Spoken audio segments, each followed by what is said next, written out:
born to do this ritual. Wow. And now that it's been done, the Messiah can come. Okay, so this is you're talking about the return of the Messiah. Return of the Mac. Here we go. All right, so if you haven't seen it yet, Tim Pool just invited Adam King, also known as Awesome Jew, onto Timcast IRL, and he goes on and claims the most insane stuff I've heard this week. So who is Adam King? The guy's an Orthodox Jewish podcaster who hosts the Adam King Show and debates anti-Semites, and calls himself Awesome Jew. And he's also tied to InfoWars circles and focuses on Jewish news, culture, and pro-Israel activism. And what he claims is that Israel secretly sacrificed a pure red heifer. And if you're fairly normal and haven't heard of this insane stuff, I'm here to break it down for you. So what are red heifers? Well, in Judaism, a red heifer is a young cow that's completely red, without a single non-red hair or blemish, and it's never been yoked. And apparently, according to Numbers 19 in the Bible, it's sacrificed, and its ashes mixed with water for a purification ritual. And this goes on and cleanses people from ritual impurity, especially from contact with death. And basically, it's essential for priests to perform temple services. And the reason this is crazy is Tim Pool, who wasn't in this show, is well known for covering right-wing politics, culture wars, and conspiracy angles. And apparently he started as a left-leaning journalist covering Occupy Wall Street, but since then he's definitely shifted more right. And the most craziest thing now is I wouldn't think he would go this far in platforming insane people like Adam King, and showed a video on the podcast of the alleged sacrifice, claiming miracles like healing from sprinkling the ashes on people. This was a big thing over at InfoWars and on the dissident right media for the longest time, the Jew hate media. Yeah, do you have my tweet that I actually put on my...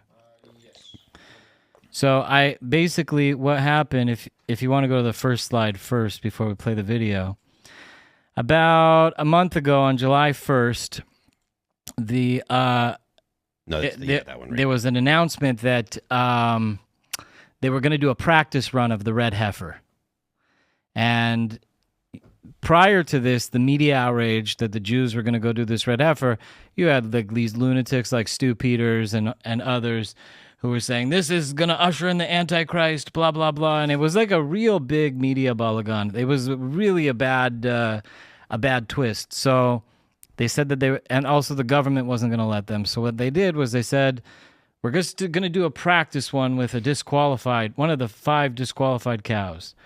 The government said, okay, whatever. They ended up going out, doing a real cow. One of the cow's name was Tikva. They made the offering, and it was a real offering. They did it all by the laws, and I have with me some of the ashes right here, red heifer ashes. It's pretty incredible. The red heifer, the last time that the red heifer was done was over 2,000 years ago. The first time it was done by Moses. The second time it was done by Ezra from the book in the Bible. And that shows you how long the ashes can last for. So a pure red heifer doesn't come about all the time. And in this generation, we had 21 of them that were born. Pure. Pure. They picked 7 to bring to Israel. And out of the 7, Israel only allowed them to have 5 brought in. And they've been sitting around just doing nothing because the media outrage has been so astronomical about it. But the red heifer people, they fooled everybody, and they successfully performed the ritual about a month ago. Now, in the ritual, you're supposed to have hyssop. I have also hyssop that is from the actual ritual, and also the red heifer ashes, and these get put into a clay jar and then sprinkled on people in a healing ritual. And it removes the impurity of death and allows for people to heal. So since this started, they have been sprinkling on people. There was a man with Alzheimer's who just started remembering everything, sight to the blind. There's some real miracles that have happened in the last month since this thing has gone down. But the ashes, just like I have a little bag, there was 10.5 gallons of ashes. And this is only a dime bag full. And these ashes have been disseminated. They're here to stay. They will never be found. So many people have them. And this little bag can power about 10,000 doses. Yeah, so what happened was apparently in 2022, 5 red heifers were imported from Texas to Israel by, I'm guessing, evangelicals, aiming to fulfill biblical prophecies. And as of 2025, a few remain eligible. And according to my research, apparently there was a public practice sacrifice on July 1st using a disqualified heifer. But Adam King says they did a real deal in secret with a pure one and declaring it apparently impure in the public to dodge backlash. Power about it's that makes it sound like really potent cocaine. It packs a punch, yeah. This is the stuff right here, Test man. it for fent. This is the. But we could go smoke this after the show. But no, I'm just kidding. Come back from the dead after you do something like that. But I have a video from the ritual, and if you want to play it, I don't know if you. It has copyrighted music. Can you slide it so people could see the slide? So these are the slides of the actual ceremony being taken place, and that's tikva, and everything was done specifically according to halacha, which is Jewish law. Mm-hmm. It was a perfect cow, and meaning that it doesn't have a single hair that is not red. And also, it could never have been burdened with work. So you can't even lean a shovel up against the cow. They have to be treated in a very specific way for their whole life. And then the person who does the ritual can never have been in contact with death. So basically, they're not allowed to go to. They have to be of a specific bloodline. And what they do was they raise these children in like these elevated homes above the ground. And they never leave the home until they're ready to do the rituals. And that's like how they never come into contact with death. And what makes this so wild is the whole obsession with Israel and the end times. The whole thing ties into prophecies where a red heifer's ashes allows rebuilding the third temple in Jerusalem, which some Jews see ushering their Messiah. So the priest who did this literally lived in his home for over 20 years before he... Never left? Nope. Because he was born to do this ritual. Wow. And now that it's been done, the Messiah can come. Okay, so this is you're talking about the return of the Return Messiah. of the Mac. Here we go. And for Christians, especially evangelicals, it would signal the end times, potentially the rise of the Antichrist who desecrates the temple. And meanwhile, you have Muslims worrying it that would threaten the Al-Aqsa Mosque on the Temple Mount, which is one of their most important religious sites. So apparently the whole thing is a step toward apocalyptic events. So this is like the Jewish Messiah is going to come back. Would that be similar? Would that be like the return of Christ, or would it be a different Here's guy? the thing. I think the most fundamental difference between Judaism and Christianity is that Judaism actually believes in reincarnation. And so the Messiah is here in every generation.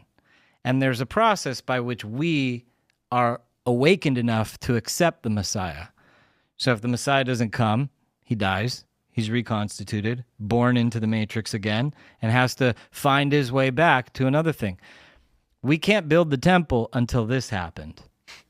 And now that this happened, the Messiah can come build the third temple in Jerusalem. And I guess with Tim Pool's pod, he's somewhat sympathetic to conservative Christians, with him saying that America needs Christianity to fight cultural decline. But here he's platforming Adam King, who comes off as an insane loony, bragging about a ritual that only appeals to batshit evangelical Zionists, absolutely obsessed with forcing end-time prophecies. And the craziest part is King's views hype up a Jewish Messiah that Christians see as the Antichrist. And like I mentioned before, Judaism believes in reincarnation.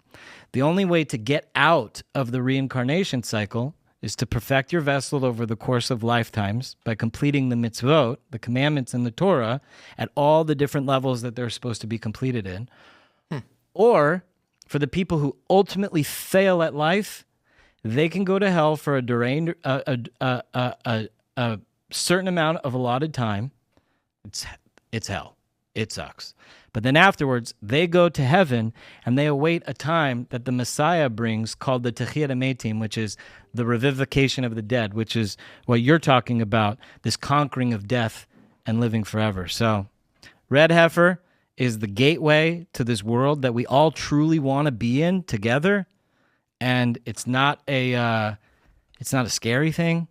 It's here, and I don't know. I think I'm going to trust Jesus on this one, but it's a good pitch, I suppose. Jesus would have definitely wanted the red heifer to be done. Well, I don't think that's the We're gonna leave this one undecided, and we're gonna go to super chats here. So smash the like button, share the show with all your friends. So yeah, apparently King is the expert on what Jesus wants in having the red heifer back. And yet the guys out here claiming Jesus would be all in on the red heifer sacrifice to kickstart the third temple. And King's framing it like the heifer's ashes are some divine key that aligns with what Jesus would want, which is wild since Christians already believe that Jesus fulfilled the need for sacrifices through his death and resurrection. So King, a Jewish podcaster, is basically co-opting Christian theology to hype his narrative, acting like he's got the inside scoop on Jesus' playbook. But speaking of pushback, Tim Pool, who previously hosted Taylor Marshall, a Catholic podcaster, where Marshall explained the red heifer as tied to the third temple and warned it could pave the way for the Antichrist, rebutting Adam King and Zionist excitement by saying true Christians shouldn't support it as it opposes Christ. It is speculated now that they may have a pure red heifer, meaning no blemishes. You're saying they can use it to consecrate the ground, but what does that signify? All the early Christian church fathers say that the rebuilding of the temple will be a sign of the apocalypse, because the Antichrist will want to re-inhabit a temple and declare himself as God in Jerusalem. So anytime you start to see the temple being rebuilt, that means you're getting close to the end time. So that tradition has been passed down for 2,000 years now. A lot of the kind of dispensational evangelicals want to get these red heifers, and it's a sign that you could begin the architectural project to rebuild the temple on the Temple of the Mount, and then you would initiate end times prophecy. And by the way, I have red heifers. They look pretty good. I got good. So you are searching for the red heifer? No, I'm not. I'm getting beef. I like steaks. I'm not sending these to Jerusalem. But the real question is ribeye or fillet? I'm ribeye.